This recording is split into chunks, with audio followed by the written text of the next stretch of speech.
Tras la Segunda Guerra Mundial, los cómics de superhéroes en Estados Unidos se convirtieron en parte esencial de la cultura popular, siendo que estos personajes utilizaban la problemática de su respectiva época. Por supuesto, ellos serían producidos por distintas editoriales, pero por fines prácticos les llamaré por sus nombres actuales, siendo que los principales exponentes del género serían DC Comics y Marvel Comics, con este último teniendo un éxito más reducido en comparación con el primero, ya que mientras DC tenía personajes icónicos como Superman, Batman, Flash, Wonder Woman y demás, Marvel no tenía personajes que fueran más allá, puesto que a poco la compañía iría creando sus propios exponentes, los cuales vendrían siendo el Capitán América, Spider-Man, Iron Man y hasta inclusive Hulk, el cual la mayoría ya conocemos. Por supuesto, ver a los mismos personajes aburre, y más considerando el tono de estos en aquella época, por lo que de manera revolucionaria se incluirían personajes femeninos a estas historias. Sin embargo, estas en su mayoría fungirían como versiones del sexo opuesto de personajes ya conocidos, como por ejemplo Capitana Marvel con el Capitán Marvel, Supergirl con Superman o Hulk con She-Hulk. Esta última es un personaje que con el paso de los años ha ido ganando popularidad, ya que realmente este no es un personaje serio, sino más de comedia, rompiendo la cuarta pared y teniendo historias más domingueras, si lo quieres ver de ese modo. Por ello, Marvel Studios en su cuarta fase crearía una serie de este personaje, el cual probablemente sabrás que ha sido sumamente polémica, ya sea por la escena del baile e incluso el tono de la serie. Pero, ¿por qué sucede esto? Bueno, partamos con el hecho de que esta serie es un drama barra comedia, categoría por la que Marvel no es conocida, por lo que desde el inicio esta serie es una completa moneda al aire, ya que si bien puede que sea innovadora y exitosa, si no se sabe manejar correctamente será un completo desastre, por lo que Marvel inteligentemente promocionaría la serie con personajes previamente conocidos y queridos, con la aparición de Hulk, Wong e inesperadamente al mismísimo Daredevil, con los cuales pensaron que sería suficiente para cubrir un guión que dejaba mucho que desear, con por ejemplo su caótico primer capítulo, el cual en cuanto a escritura no es muy bueno, con el origen de She-Hulk que es sumamente raro, por así decirlo, ya que tras un ataque de una nave alienígena, Jennifer entraría en contacto con una cantidad pequeña de sangre de Bruce, la cual la transformaría en una Hulk, con cosas como el que Jennifer controlara sus poderes relativamente con facilidad, siendo que hasta el mismo Hulk se sorprendería de que ella controlara lo que a él le tomó más de 15 años, con escenas algo ilógicas como en las cuales Jennifer es capaz de plantarle cara a Hulk, y hasta inclusive de forma indiscriminada restregarle en la cara a este el que su vida fue tirada a la basura por culpa de ser Hulk. Otra de esas escenas puede ser en donde, estando en la corte de la nada y sin justificación, su némesis Titania entraría de forma dramática solo para ser derrotada de un solo golpe,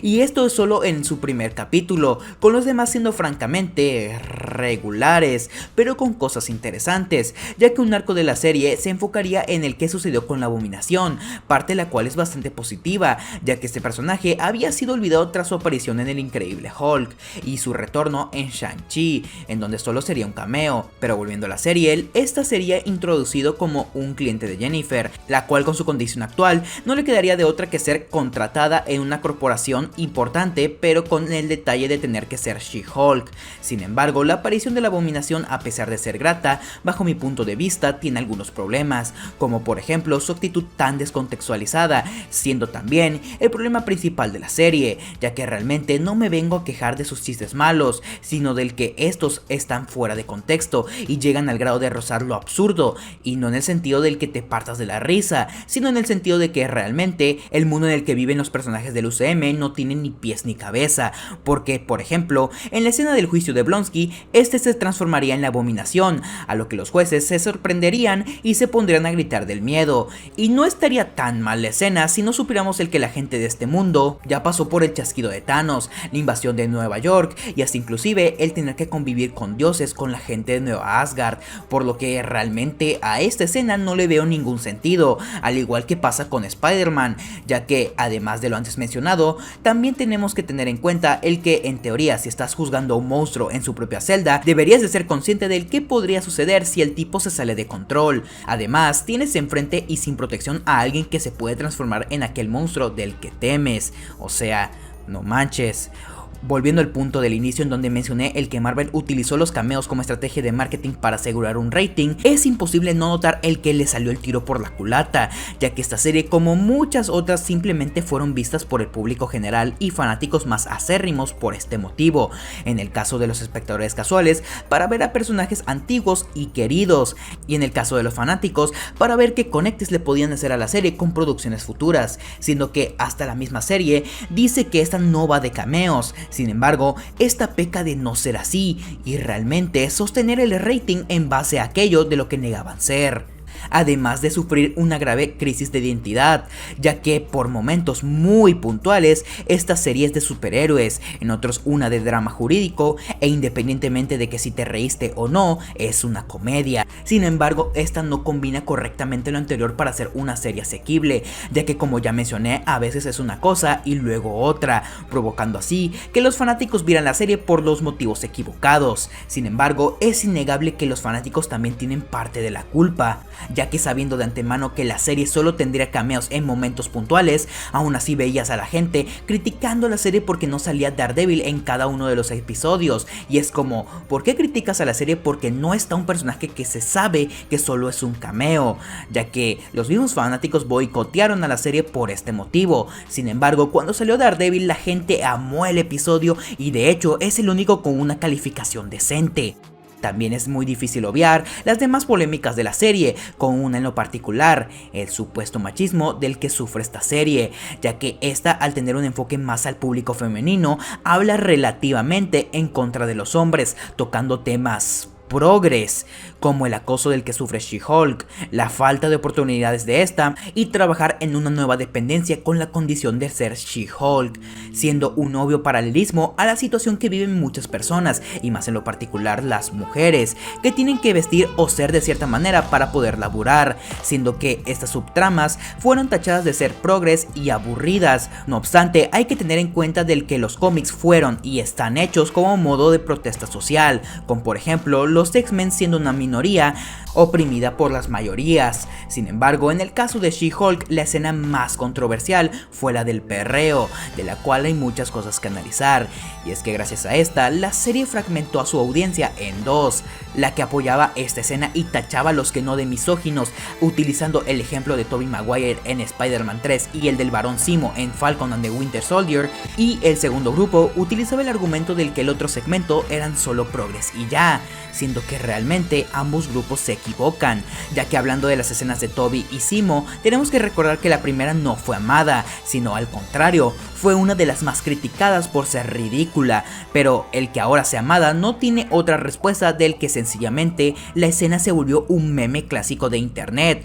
por lo que con el paso del tiempo la gente la empezó a amar, y eso acompañado del que esa escena pertenece a la película final de la saga de Sam Raimi. Además, al igual que Zemo, ambos son personajes serios, por lo que verlos bailar es curioso, y más considerando que tienen un contexto, mientras que el de She-Hulk no lo tiene, ya que el baile de Tobey sirve para diferenciar de manera absurda su nueva personalidad, y en el caso de Zemo literalmente está en una discoteca. ¿Qué esperaban que hiciera? Otro ejemplo que generó revuelo fue el que dio Go, el monitor del geek, el cual es que la gente se queja del baile ya que este no va dirigido al disfrute del público masculino, como si lo fue este en Iron Man 1, y si bien puede que tenga un punto, tenemos que recordar que era el año 2008, y más importante, la primera película del UCM, por lo que las personas que fueron a verla ya tenían una edad y mentalidad, por lo que el recibimiento de esta escena por supuesto que sería distinta a la que hay actualmente, y en el caso de que la secuencia haya causado inconformidad, no hay forma de que la gente se pronunciara hacia ello, ya que internet y más en específico YouTube no eran un gran estándar, y si ahora la gente se queja de estas escenas es porque las cosas han cambiado, y la gente que vio esa escena, que en su mayoría eran niños, no le tomaron importancia en su momento, pero ahora que ya no lo son, ven las cosas más claramente, y lo mismo sucede con el efecto que generan las películas del UCM, ya que tenemos esa falsa idea de que antes las películas películas eran mejores, y si bien no dudo que algunos sí lo sean, si las ves ahora te darás cuenta de que no son la gran cosa, y realmente puede que sean equiparables a lo que tenemos hoy en día, por lo que el motivo real del que ahora la gente se queje de estas historias es porque los niños que vieron la fase 1 del UCM ya crecieron, y las historias por ende deben hacerlo con ellos. Aparte, esta escena es súper fugaz, tanto así que solo en este video la recordé, por lo que no, que She-Hulk baile no es malo. Sin embargo, esta forma parte de la nueva generación de héroes, por lo que verla bailar no hace más que provocar el que la gente no se tome en serio al personaje, que en teoría será de los responsables de salvar el día, motivo por el cual la escena de Toby también fue criticada. Sin embargo, lo que no está bien es que esta serie le escupe en la cara a sus mismos espectadores, ya que en momentos de la serie, esta se dedica a denigrar y criticar prácticas comunes en los fanáticos de Marvel, como por ejemplo personajes como Todd, el cual es una clara parodia a los supuestos machitos que desprecian a personajes femeninos, y más en lo particular los que son contrapartes de otros masculinos, los cuales hacen comentarios del tipo: porque ahora todos los superhéroes son mujeres, o en resumidas cuentas, el por qué las mujeres han desplazado a los hombres en tareas superheroicas. Sin embargo, este y demás personajes no funcionan del todo, y para explicarlo utilizaré al Todd de The Boys y lo compararé con el de She-Hulk. Ambos personajes tienen el propósito de parodiar comportamientos de cierto grupo de personas. En el caso de She-Hulk ya expliqué a quién parodia, y en el caso de el de The Boys es una sátira al comportamiento común del estadounidense promedio, el cual es manipulable y tiene valores patrióticos que rozan el fascismo, con cosas como el apoyar a Homelander a pesar de ver cómo asesinaba a alguien a sangre fría, y creer en todo lo que este predica solo por mostrar un mínimo de interés hacia el país. Entonces, si ambos tienen el mismo propósito, ¿por qué uno es bueno y el otro no? Pues bueno, eso tiene que ver en cómo los corrigen, ya que en el caso de Todd de The Boys se nos deja claro que sus comportamientos son tóxicos y peligrosos para la niña de la que está a cargo, a lo que el padre no tendría otra reacción que golpearlo. Sin embargo, en poco tiempo nos muestran el que su actuar fue el incorrecto y no es la forma de arreglar las cosas, caso contrario al de She-Hulk, en donde Todd es utilizado como un escudo, ya que en resumidas cuentas, el propósito de este sujeto y otros es el de decir: si criticas la serie es porque eres un machista. Y en lo personal, creo que este personaje pudo ser utilizado de una mejor manera, ya que todo lo malo que sucede en esta serie es culpa de este y sus aliados, siendo que el mensaje final es que los misóginos arruinan la serie solo por ser protagonizado por mujeres, lo que francamente me parece una tontería, ya que comentarios del tipo se hubieran evitado si, en lugar de victimizarse todo el tiempo, la serie hubiera tomado más un enfoque superheroico, mostrándole así a las personas tanto de la vida real como de la serie que She-Hulk también puede y es una heroína, o por lo menos un personaje completamente independiente a su contraparte masculina. Sin embargo, la serie prefiere culpar a los hombres por arruinar la serie, y como ya dije, en lugar de demostrarles el que She-Hulk también es una heroína, la serie se limita a ponerles una golpiza, o bueno, eso pensábamos, ya que es hora de hablar de su final, el cual, por si no lo viste, te lo resumo. Tras 15 minutos del final de cualquier serie de superhéroes, She-Hulk se daría cuenta del que su serie es monótona y hasta cliché, por lo que esta sale de su episodio de Disney Plus para dirigirse a hablar con Kevin Feige, o bueno, Kevin, quien después de disimuladamente decir que algunas de sus producciones son malas, haría caso a Jennifer, quien le propondría hacer un final diferente, en donde ella esté un tiempo más con Daredevil y todo salga bien. Y pues... para empezar, no creo que este final sea malo, sin embargo solo reafirma mi punto, ya que esta serie no sabe qué diablos es, no sabe si es una serie de superhéroes, una comedia o drama legal, y sí, que el personaje de los cómics rompe la cuarta pared y todo lo que tú quieras. Sin embargo, como todo en la serie se siente descontextualizado, y es que realmente esto que hicieron al final es innovador. No obstante, es un arma de doble filo, ya que en las próximas producciones se puede argumentar el por qué She-Hulk no hace lo mismo para resolver el conflicto, y es que al final la serie no estaría mal si estuviera fuera del UCM, ya que en este caso comprenderíamos que así funciona este mundo, pero como no es el caso, este final hace un daño gravísimo al UCM.